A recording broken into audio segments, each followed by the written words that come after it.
जी हाँ दोस्तों, अब हम नेक्स्ट जो पॉइंट है हमारा थर्ड पॉइंट है, हम उसमें पढ़ेंगे विल द लैंड सस्टेन। क्या भूमि यह धारण कर पाएगी, अब उसके बारे में चर्चा करेंगे। Land being a natural resources, it is a necessary to be careful in the use. जैसा कि हम जानते हैं कि भूमि एक प्राकृतिक संसाधन है, नेचुरल रिसोर्सेस है, और इसका हमें बहुत ही सावधानी पूर्वक जो है प्रयोग करने की जरूरत है, नेसेसरी है, बहुत ज्यादा जरूरी है। Scientific reports indicate that the modern farming method have overused the natural resource base। वैज्ञानिक रिपोर्ट में जो इंडिकेशन मिला है, ये खेती के आधुनिक मॉडर्न जो एग्रीकल्चर प्रोसेस में जो नेचुरल रिसोर्सेस के आधार की अति उपयोगी है कहा जाता है। अब देखिए, इनमें areas green revolution is associated with the loss of soil fertility due to the increased use the chemical fertiliser. देखिए बेटा, अनेक क्षेत्रों में जो अनेक एरिया में डिफरेंट एरिया में हरित क्रांति के कारण उर्वरकों के अधिक प्रयोग से मिट्टी की उर्वरता में कमी आई है, उसकी फर्टिलिटी में बहुत ही इंक्रीज मतलब है सॉइल लॉस हुआ है उसकी फर्टिलिटी में। So also continued the use of groundwaters for tube wells irrigations has led to the depletion of the water table, environment and resources like soil, fertilities and groundwaters are built and over years।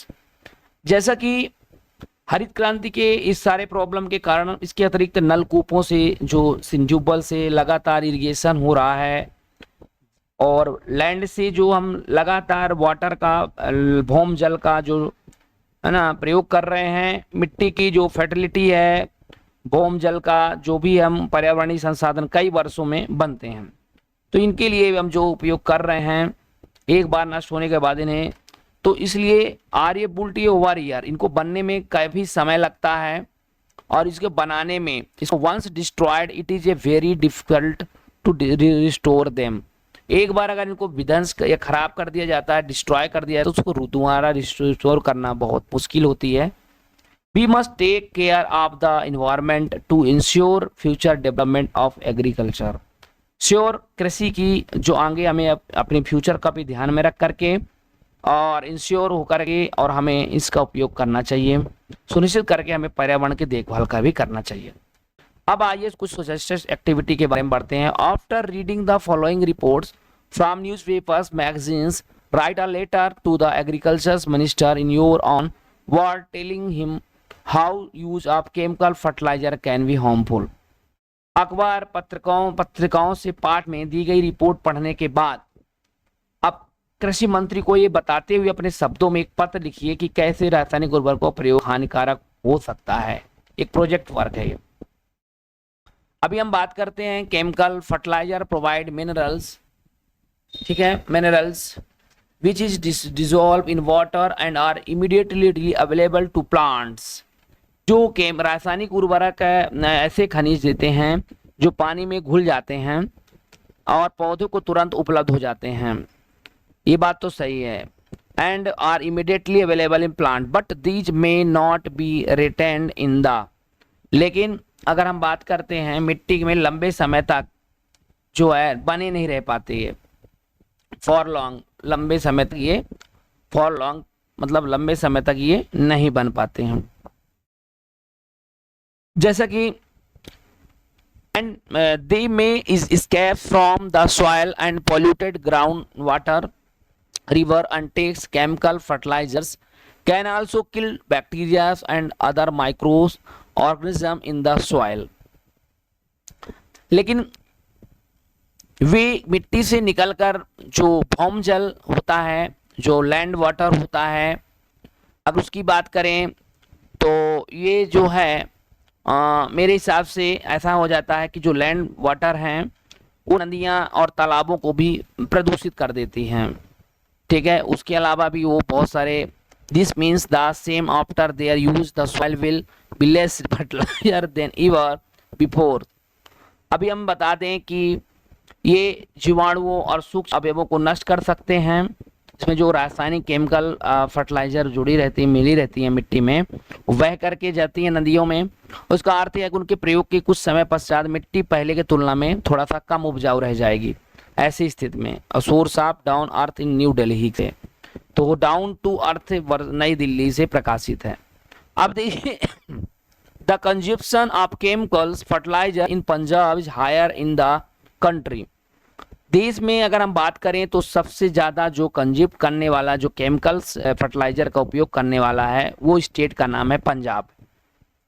The higher the conditions continuous use of chemical fertiliser has lead to degradation of the soil health.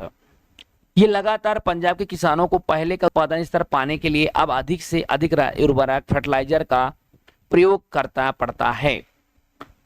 ठीक है, और Punjab farmer are now forced to use more and more chemical fertiliser and other inputs achieve. और ज्यादा प्राप्त करने के लिए ज्यादा से ज्यादा जो है अब उनको केमिकल का प्रयोग करना पड़ रहा है।